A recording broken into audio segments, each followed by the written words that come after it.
Cylinder टंचाई शहरात शिकणाऱ्या मुलांच्या मुळावर उठल्याचं पाहायला मिळते। गॅस सिलेंडरची टंचाई असल्यानं शहरातल्या मेस बंद पडल्यात। हॉटेलमधील जेवण आर्थिकदृष्ट्या परवडत नसल्यानं शेवटी विद्यार्थी नाईलाजानं गावी जाऊ लागलेत। परीक्षा असल्यानं जे विद्यार्थी थांबले त्यांना मोठा आर्थिक भुर्दंड सहन करावा लागतोय। पाहूया।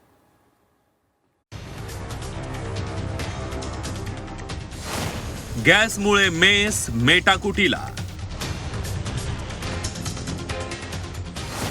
मेसच्या डब्यातील निम्म्या पदार्थांना कात्री। मेस बंद होऊ लागल्यानं विद्यार्थी निघाले गावाला।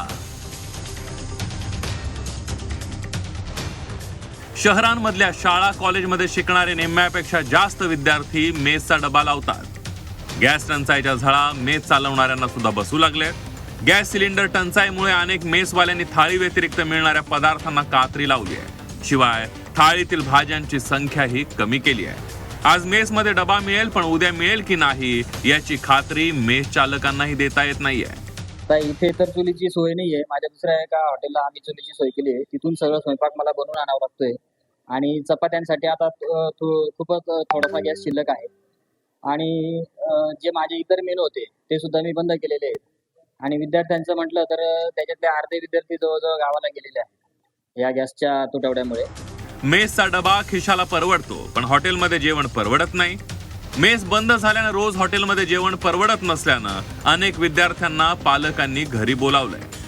परीक्षांचा काळ असल्यानं विद्यार्थ्यांना काहीही करून हॉस्टेलवर राहणं भाग आहे। एकीकडे विद्यार्थ्यांना कॉलेजमध्ये परीक्षा द्यावी लागतेय, तर दुसरीकडे गॅस टंचाईमुळे विद्यार्थ्यांची आर्थिक पातळीवर ही परीक्षा सुरू आहे।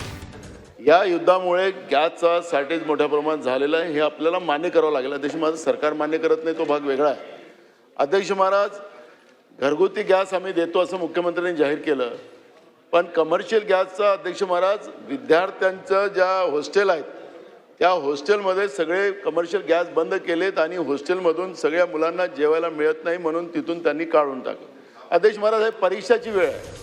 पुणे, नाशिक, नागपूर या शहरांमध्ये मेसवर जेवणाऱ्या विद्यार्थ्यांची संख्या हजारोंच्या घरात आहे। मेसचा डबा महिन्याचा असतो, त्यामुळे गावातील शेतकऱ्यांच्या मुलांना मेस परवडते, पण मेसच बंद झाल्यानं विद्यार्थी गावी जाऊ लागले। हीच परिस्थिती कायम राहिल्यास महाविद्यालय ओस पडण्याची शक्यता आहे। सागर गायकवाड, झी 24 तास, नाशिक।